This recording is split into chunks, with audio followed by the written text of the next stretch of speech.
안녕하세요. 손쌤의 역사교실 드디어 첫 번째 수업이 시작되었습니다. 네, 오늘은요. 선사문화의 발전부터 청동기 사용과 국가의 출현이라는 소다원을 가지고 수업을 할 텐데요.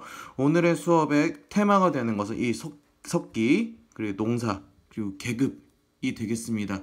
여기 나와 있는 성취 기준 잘 읽어보시고요. 오늘은 구석기, 신석기, 그리고 아래 나와 있는 청동기와 철기를 선생님이랑 같이 공부를 하겠습니다. 예, 먼저 구석기부터 시작하도록 할게요. 구석기, 신석기 모두 다 기본 도구가 석이라는 돌로 이루어진 시대를 의미합니다. 근데 구석기와 신석기가 다른 이유는요, 바로 이때 쓰는 요 도구가 다르기 때문인데요. 구석기는 우선적으로 뗀석기를 사용합니다. 예, 뗀석기. 그리고 신석기는요, 간석기라는 것을 주로 사용합니다. 그렇다면 이 시대의 사람들은 어떻게 살았는지 의식주, 사람의 삶의 기본이 되는 거죠. 의식주를 바탕으로 한번 살펴보도록 할게요. 먼저 먹기 위해서 구석기 사람들은 어떻게 했을까요? 예, 구석기 사람들은 식량을 채집하거나 사냥을 하면서 살았습니다. 그렇기 때문에 사냥에서 나오는 동물의 가죽으로 옷을 해 입었다고 볼 수 있죠. 그렇기 때문에 이 채집과 사냥의 특징을 가지고 있기 때문에 이들은 채집할 것이 떨어지거나 사냥할 것이 떨어지면은 이동을 해야 했어요. 그렇기 때문에 집도 그냥 동굴이나 바위 그늘이나 또는 강가의 막집, 말 그대로 막 지었다 그러죠. 막집으로 살았다라고 볼 수 있습니다. 이러한 특징들을 아까 선생님 방금 말하면서 힌트를 줬는데, 특징을 가지고 이야기할 때 사회 생활을 볼 때는 이들은 이동 생활을 했다라고 볼 수 있습니다.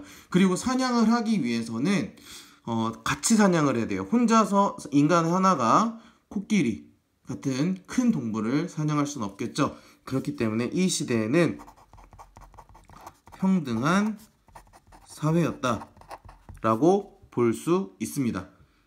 그러면 신석기를 한번 넘어가 보도록 할게요. 그러면 구석기랑 한번 비교를 한번 해보면 좋겠죠.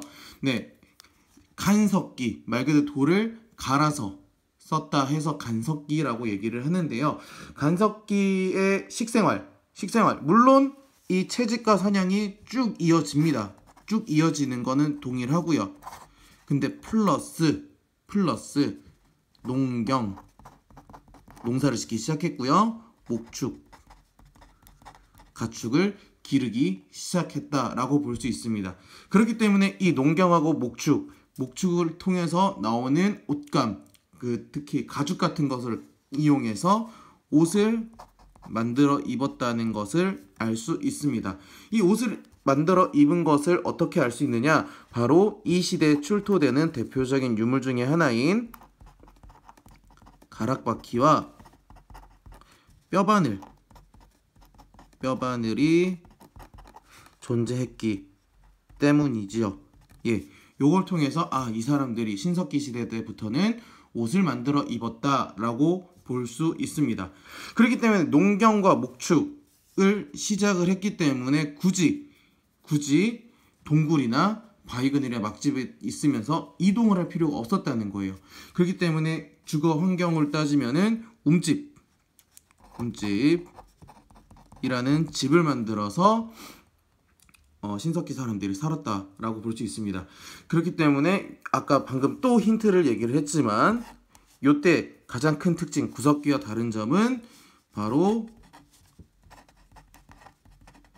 정착 생활을 했다라고 볼 수 있습니다. 하지만 농사를 지었고 가축을 길렀지만 생산량이 그렇게 크지 않았기 때문에 이 시대에도 구석기와 마찬가지로 평등한 사회였다라고 볼 수 있습니다.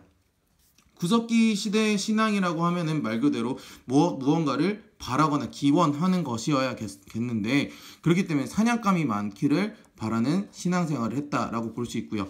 신석기 시대는 농경, 목축을 통해서 생산하는 자연에 있는 모든 것이 살아있다라고 믿는 애니미즘, 그리고 우리 부족, 우리 마을을 지켜주는 토템이 있다라고 생각하는 토테미즘, 그리고 앞니를 내다보는 부적 또는 무당 같은 샤머니즘, 이런 신앙들이 발달하기 시작했다라고 볼 수 있습니다. 그러면 이제 청동기와 철기를 한번 살펴보도록 할게요. 청동기와 철기는 의식주로 나누기보다는 특징, 시대의 특징, 물론 식생활도 하나의 특징으로 볼 수 있는데요. 각각의 특징을 하나, 청동기로 넘어가기 전에 그 도구 중에 농경과 목축을 통해서 알 수 있는 도구 하나 있습니다. 네, 토기가 등장하기 시작했다는 거. 왜냐하면 생산물을 저장해야 됐기 때문인데요. 대표적인 토기가 빗살, 무늬, 토기가 있다라는 것도 기억해 주시기 바랄게요. 그럼 바로 다시 청동기로 넘어가겠습니다. 미안해요. 자, 도구부터 보면요. 청동기에 그렇다고 청동으로 만든 도구가 나타났겠죠. 예, 청동기 있습니다. 존재합니다. 그런데 그렇다고 해서 석기, 위에 있었던 석기를 쓰지 않느냐? 아닙니다. 석기도 씁니다. 대표적인 유물로는 반달, 돌, 칼이 있습니다. 청동기는 동검 같은 거울 또는 방울 이런 것들이 있었습니다. 그런 것들은 이따 신앙 얘기할 때 다시 한번 얘기하도록 할게요. 자, 청동기의 식생활의 가장 큰 특징은요, 바로 벼농사가 시작됐다는 겁니다. 벼농사가 시작됐다는 거. 기존에 있던 신석기에도 물론 농사를 지었지만 이 벼농사라는 것이 벼의 하나의 벼에서 굉장히 많은 쌀알이 등장하죠. 예, 나타납니다. 그랬기 때문에 생산량이 무지하게 증가합니다. 예, 벼농사를 통해서 생산력이 증가. 그렇기 때문에 생산력이 증가하는 거는 남는 잉여 생산물이 있는 거고요. 그리고 사람들이 갖고 싶어하는 욕심들이 생기다 보니까 이 청동기의 대표적인 특징으로는 바로 계급이 출현했다라는 겁니다. 이 계급 확실하게 여러분이 기억을 해 주셨으면 좋겠습니다. 네, 요 정도로만 정리를 해 주시면 좋겠고요. 바로 철기로 넘어가도록 할게요. 철기의 특징은요, 청동기가 등장했지만 청동기가 생각보다 단단하지가 못했다는 겁니다. 그렇기 때문에 이 철기의 특징은요, 철로 만든 좀 더 단단한 철제 농기구, 그리고 철제 무기가 등장하기 시작했다는 거죠. 무슨 말인지 아시겠어요? 예, 식생활로는 똑같이 농사를 시작하니까 더욱더 생산량이 증가할 거고요. 그렇기 때문에 철기는 특징만 간단하게 좀 몇 가지 살펴보도록 하겠습니다. 자, 청동기 우리 계급이 출현했다고 했습니다. 이 청동기의 계급이 출현했으면 알 수 있는 유물은 바로 고인돌이라는 게 있었어요. 예, 고인돌이라는 것이 있었고요. 그러다 보니까 이 계급이 출현하다 보니까 이제 전쟁이 많아집니다.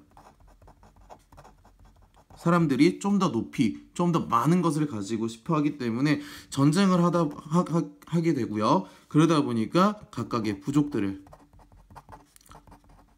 통합하기 시작하면서 철기부터 국가라는 개념이 등장하게 됐다라는 특징을 여러분 기억해 주셨으면 좋겠고요. 그러다 보니까 계급이 출현한 국가가 등장하다 보니까 국가 간의 교류, 특히 우리나라 한반도를 벗어나서 이제 중국과도 교류했음을 알 수 있습니다. 이거는 이제 중국의 화폐인 명도전이 우리나라에서 발굴이 됐다는 점에서 중국과의 교류를 했구나라는 것을 알 수 있고요. 하지만 중국과는 교류는 했지만 한반도만의 독자적인 문화도 등장했다라는 것을 알 수 있습니다. 청동기의 대표적인 유물이었던 비파형 동검이 우리나라에 와서 세형 동검으로 바뀌게 되고요. 그리고 이 청동기에 있었던 거친 무늬 거울이 철기에 들어와서 잔잔한 무늬의 거울이 등장하고요. 그리고 이 동검들을 만들기 위한 집 같은 것들이 등장하기 시작하면서 우리나라만의 한반도만의 독자적인 문화가 등장했다고 볼 수 있습니다. 신앙 같은 경우에는 종교적인 요구도 있었지만 이 정치적인 요구, 왜냐하면 이 계급과 관련 지어서 보면은 정치적인 요구도 충분히 있었음을 알 수 있습니다. 자세한 거는 수업 시간에 교과서를 통해서 다시 한번 살펴보도록 하고요. 오늘 수업은 여기까지 하도록 할게요. 그럼 교실에서 만납시다. 고생했습니다.